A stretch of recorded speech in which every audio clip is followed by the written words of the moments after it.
और मेरी पूरी कोशिश है मैं नहीं रहूँगी, क्योंकि मेरे बच्चे को बिल्कुल नहीं पसंद था कोई रोए, खास करके उसकी मम्मा की आंख का आंसू से बर्दाश्त नहीं था।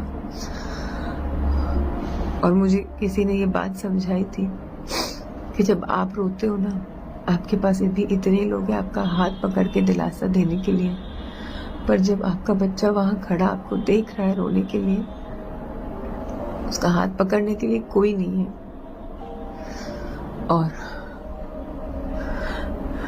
वो अकेले खड़े रो रहा है, उसको संभालने के लिए कोई नहीं है, तो आप सोच लीजिए कि आप क्या चाहते हो, कि लोग आप ही को दिलासा देते रहे या आप अपने बेटे को बिना रोए मुस्कुराते हुए अलविदा करें ताकि वो सच में खुशी खुशी जाए।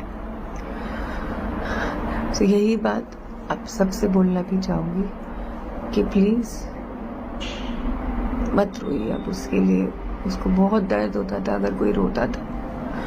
उसके लाखों दोस्त आए थे और उन सब ने एक ही चीज़ कही थी, सबके मुंह पे एक ही चीज़ थी, वो हमेशा हंसता रहता था और हंसाता रहता था, चाहे कितनी भी टेंशन क्यों ना हो, टीचर जान क्यों नहीं रही हो, वो तब भी हंसता और हंसाता।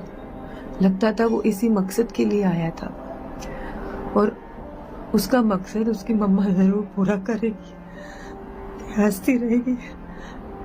हंसाना तो नहीं पता दूसरों को, पर एटलीस्ट उसकी मम्मा स्माइल करेगी।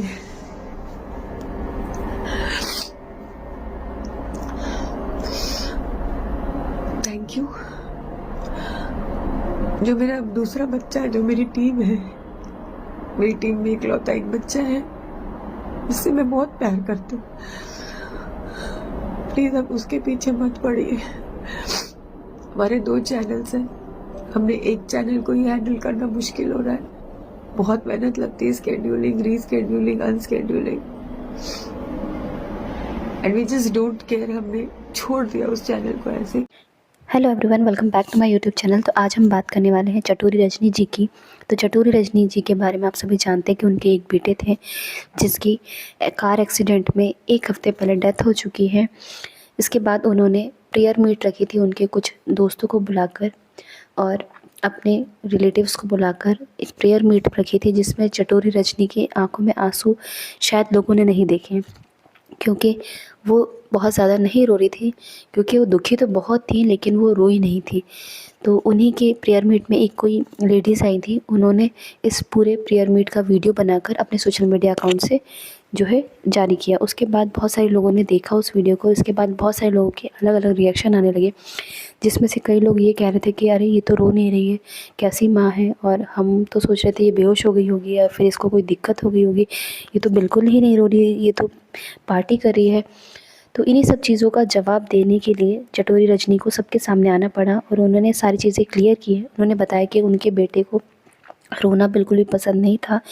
वो कहता था कि मम्मी आप बिल्कुल मत रोया करो, इसीलिए मैंने बिल्कुल भी रोना सही नहीं समझा।